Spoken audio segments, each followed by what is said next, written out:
નમસ્કાર મિત્રો, હવે થોડા દિવસોમાં ગુજરાતમાં ભારે વરસાદ સાથે ચોમાસા ઋતુની શરૂઆત થવાની છે. કારણ કે મિત્રો દક્ષિણ ભારતના કેરળ રાજ્યમાં ચોમાસું શરૂ થઈ ગયું છે અને હવે તે ધીમે ધીમે ગુજરાત તરફ આગળ વધી રહ્યું છે. આજે મિત્રો હવામાન વિભાગે આગાહી કરીને જણાવ્યું છે કે ગુજરાતમાં હવે આગામી 20 થી 25 તારીખ સુધીમાં ભારે વરસાદ સાથે ચોમાસું શરૂ થાય તેવી શક્યતાઓ છે. તો મિત્રો આજે આપણે આ વિડીયોમાં હવે ગુજરાતમાં કેવો વરસાદ પડશે, કેવો પવન ફૂંકાશે અને આ વર્ષે કેવા મોટા વાવાઝોડા આવશે તે દરેક હવામાન સમાચારોની વાત કરીશું. પરંતુ મિત્રો વિડીયો શરૂ કરીએ એ પહેલાં આ વિડીયોની નીચે એક હાઇપ કરીને બટન છે, ત્યાં ક્લિક કરી દેજો, જેનો અર્થ એ થાય કે તમને અમારો આ વિડીયો પસંદ આવ્યો. તો એક વિનંતી છે કે દરેક ખેડૂત મિત્રો આ હાઇપ બટનને દબાવી દેજો અને આ ચેનલને પણ સબસ્ક્રાઈબ જરૂરથી કરી દેજો.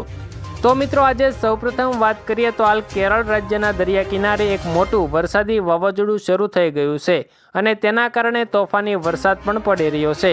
મિત્રો આ વાવાઝોડાને કારણે હાલ દરિયા કિનારે 120 કિલોમીટર પ્રતિ કલાકની ઝડપે પવન પણ ફૂંકાઈ રહ્યો છે.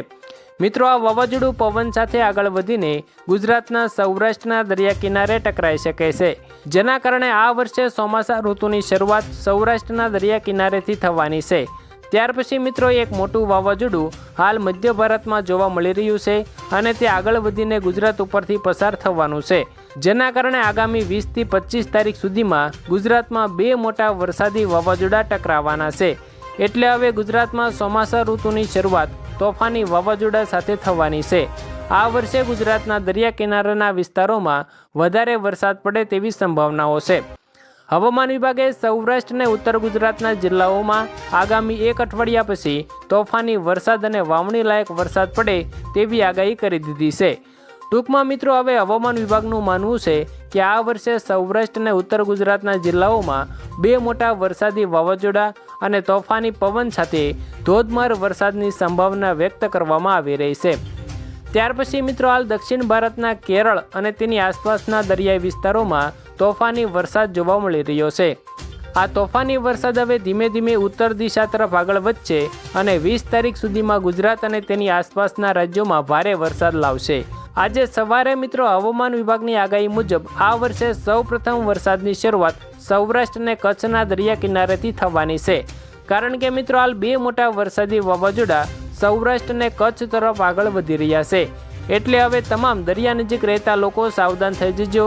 ત્યાર પછી મિત્રો વાત કરીએ તો હાલ કચ્છથી થોડે દૂર પશ્ચિમના દરિયામાં હળવું વાવાઝોડું શરૂ થઈ ગયું છે, જે ધીમે ધીમે કચ્છ તરફ આગળ વધી રહ્યું છે અને હવામાન વિભાગની આગાહી મુજબ 20 થી 25 તારીખ સુધીમાં કચ્છના દરિયા કિનારે આ વાવાઝોડું ટકરાય તેવી સંભાવનાઓ છે. મિત્રો ત્યાર પછી એક મોટું વાવાઝોડું મધ્ય ભારતમાં પણ જોવા મળી રહ્યું છે, જે બંગાળની ખાડીમાંથી ત્યાં પહોંચી ગયું છે અને તે હજુ પણ આગળ વધીને પૂર્વ ગુજરાતના ભાગો સાથે ટકરાવવાનું છે. એટલે મિત્રો હવે ગુજરાત ચારે બાજુથી વાવાઝોડાથી ઘેરાયું છે. એટલે આ વર્ષે ગુજરાતમાં જોરદાર વરસાદ પડવાની સંભાવનાઓ છે. આગામી 20 થી 25 તારીખ સુધીમાં ગુજરાતના તમામ જિલ્લાઓમાં વાવણી લાયક વરસાદ શરૂ થઈ જશે અને આ વર્ષે વરસાદ તમામ રેકોર્ડ તોડી નાખશે.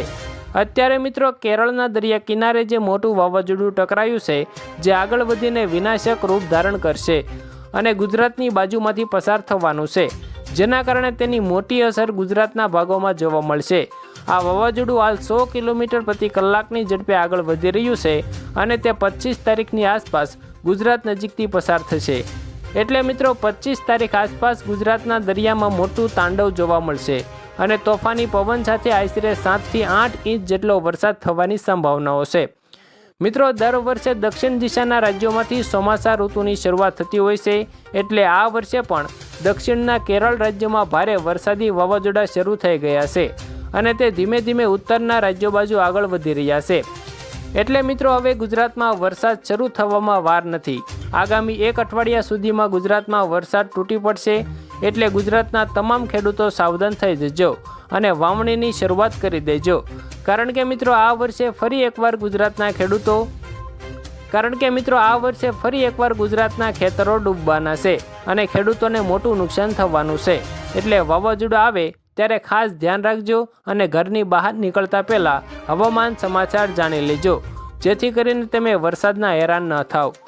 મિત્રો વર્ષ 2026માં 2 થી 3 મોટા વરસાદી વાવાઝોડા આવવાના છે, એટલે સાવધાન રહેજો આશરે પવન 150 કિલોમીટર પ્રતિ કલાકની ઝડપે ફૂંકાવાનો છે અને આશરે 200% જેટલો વરસાદ પડવાની સંભાવના છે. આ વર્ષે ગુજરાતમાં વરસાદ છેલ્લા 5 વર્ષનો રેકોર્ડ તોડવાનો છે.